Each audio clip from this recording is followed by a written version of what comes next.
Hi everybody, welcome back to this week's edition of Health and Wealth. This is Valentine's Day when we're recording, but tomorrow is obviously not. When you see this, I see you, Right, you're very prepared for it. festive. However, I'm going to go with it's Valentine's week. So, in honor of Valentine's week, we're going to talk about having and keeping a healthy heart. So, why should you have, or why should you strive to keep a healthy heart? I know Keeps this. you alive. Well, besides that, but this is your specialty. Sure, kinda.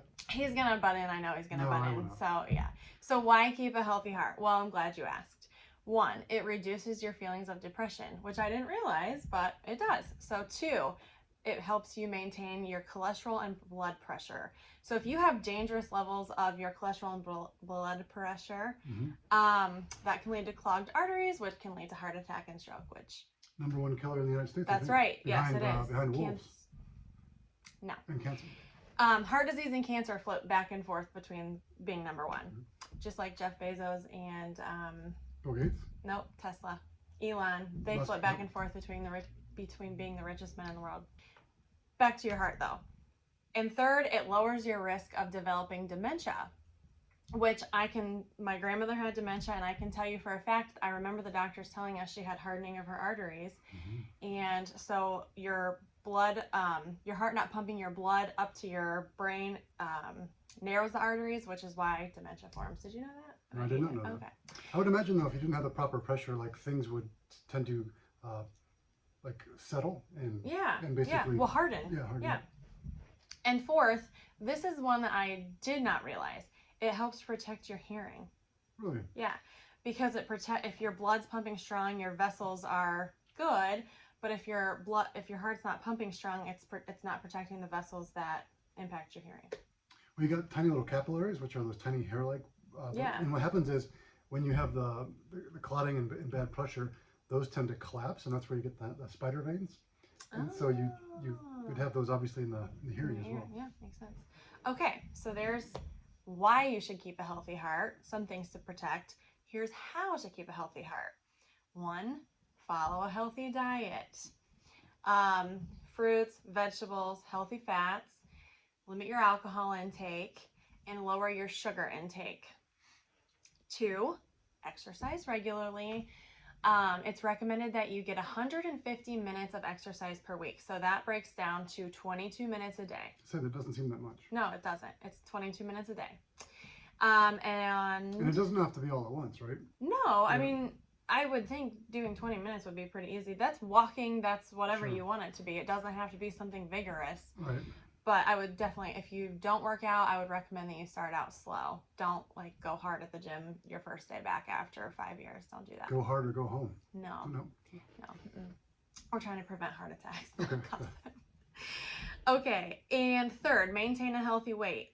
Obviously, being obese can cause the heart to work harder, and as well as it leads to fatty buildup in your arteries.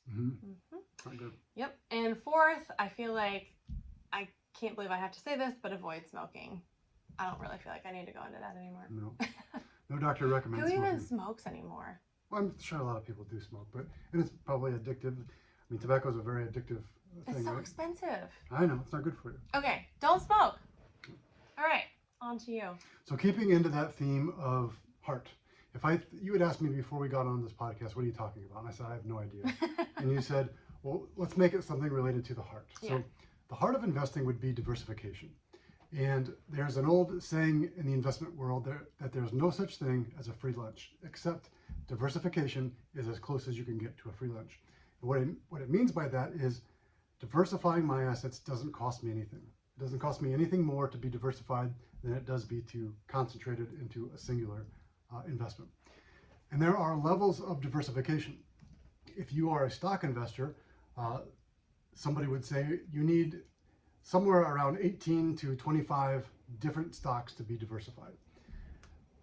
In that case, you're diversified in stocks, but are you truly diversified? So remember the old saying, don't put all your eggs in one basket? I do.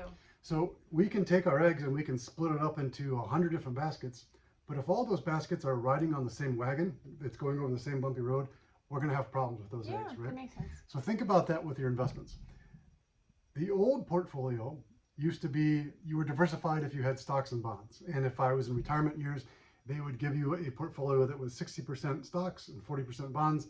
And the idea behind that is that we always have something to sell, and the bonds are the sturdy portion, and the stocks give us the best ability to outpace inflation. And that was the traditional retirement portfolio. It's outdated.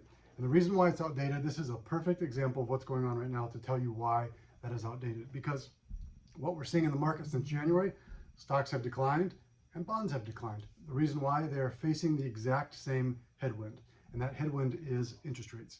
When interest rates rise, that tends to have a little bit harder time for stocks to grow, and when interest rates rise, bond prices fall down. So in this case, you could have a portfolio that is stocks and bonds, and they're both kind of going down right now because they're facing the same adversity.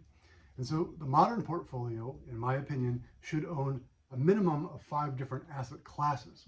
So an asset class is a group of investments that act the same. So stocks, as we're seeing right now, as a whole, are kind of trending down since January.